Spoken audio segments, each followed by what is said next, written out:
होती है जो पौधों से मिलने वाले थिकनर में तेल मिलाकर बनाई जाती है। इसमें कार्बन मिलाकर उसे काला बनाया जाता है और अलग अलग रंगों की स्याही बनाने के लिए अलग अलग रंगों का इस्तेमाल होता है। सबसे अहम है स्याही का गाढ़ापन। उसे मोटर ऑयल जितना गाढ़ा होना चाहिए ताकि वो बॉल और कागज पर चिपक सके, मगर वो इतनी भी गाढ़ी नहीं होनी चाहिए कि कागज पर लिखते वक्त वो बॉल से बाहर ही ना निकले। इन ट्यूब्स में स्याही भरने के बाद उनमें राइटिंग टिप लगा दी जाती है, जिससे पेन के अंदर लगने वाला कार्ट्रिज तैयार हो जाता है। पहले लगाते हैं छोटा सा प्लास्टिक नोजल। वो स्याही भरी ट्यूब से लिखने वाले हिस्से से जुड़ा होता है और वो एक फनल की तरह काम करता है, जिससे ट्यूब से स्याही बाहर निकलती है और बॉल से होती हुई कागज पर जाती है।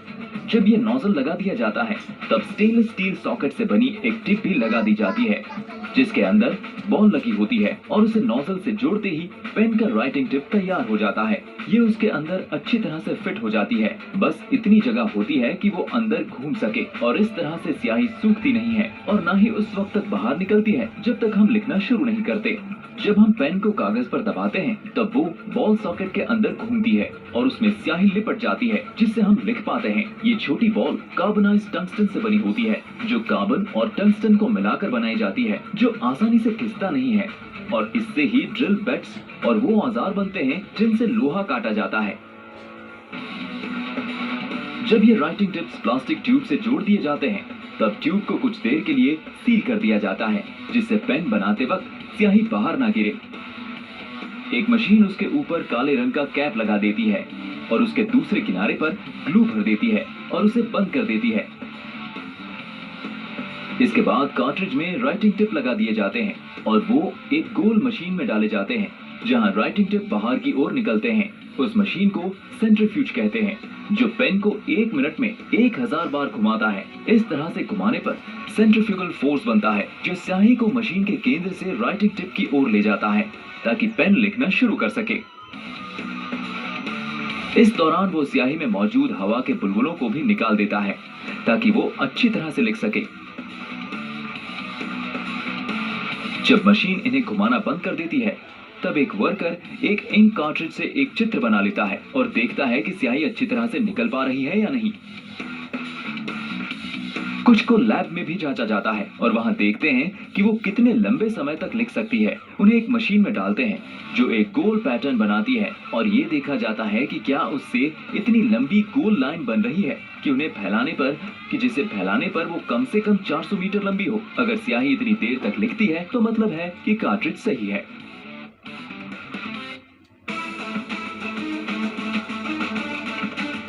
एक तरफ इन कार्ट्रिजेस की जांच होती है, मगर दूसरी तरफ गर्म प्लास्टिक से एक इंजेक्शन मोल्डिंग मशीन से वो प्लास्टिक बॉडी बनाई जाती है जिसमें ये कार्ट्रिज लगाए जाते हैं। वो मशीन सांचे में गर्म प्लास्टिक इंजेक्ट कर देती है। इस पेन के लिए पारदर्शी प्लास्टिक का इस्तेमाल किया जा रहा है ताकि हम अंदर लगे कार्ट्रिज को देखकर अंदाजा लगा सकें कि उसमें कितनी स्याही बची है।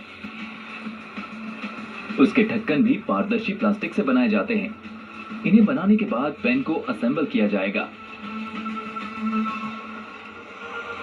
सबसे पहले एक मशीन से हर प्लास्टिक पेन बॉडी को एक लाइन में रखा जाता है ताकि सबका मुंह एक दिशा में रहे। फिर एक गर्म रबर लगाते हैं ताकि हमारी उंगलियों को परेशानी ना हो। इसके बाद स्याही से भरे कार्ट्रिज, जिसमें राइटिंग टिप और बॉल भी लगे होते हैं, उसे लगा दिया जाता है। एक बार ये हो जाए उसके बाद एक मशीन राइटिंग टिप पर लगी टेम्पररी कैप को खींचकर उसकी जगह एक सिल्वर कलर के प्लास्टिक से बना कोन लगा देती है, जिसके बीच में एक सुराख होता है जिसमें राइटिंग टिप फिट हो जाता है। ये कोन रोलिंग बॉल वाले सॉकेट को स्थिर बनाए रखता है ताकि लिखते समय दबाव पड़ने पर भी वो मुड़े नहीं।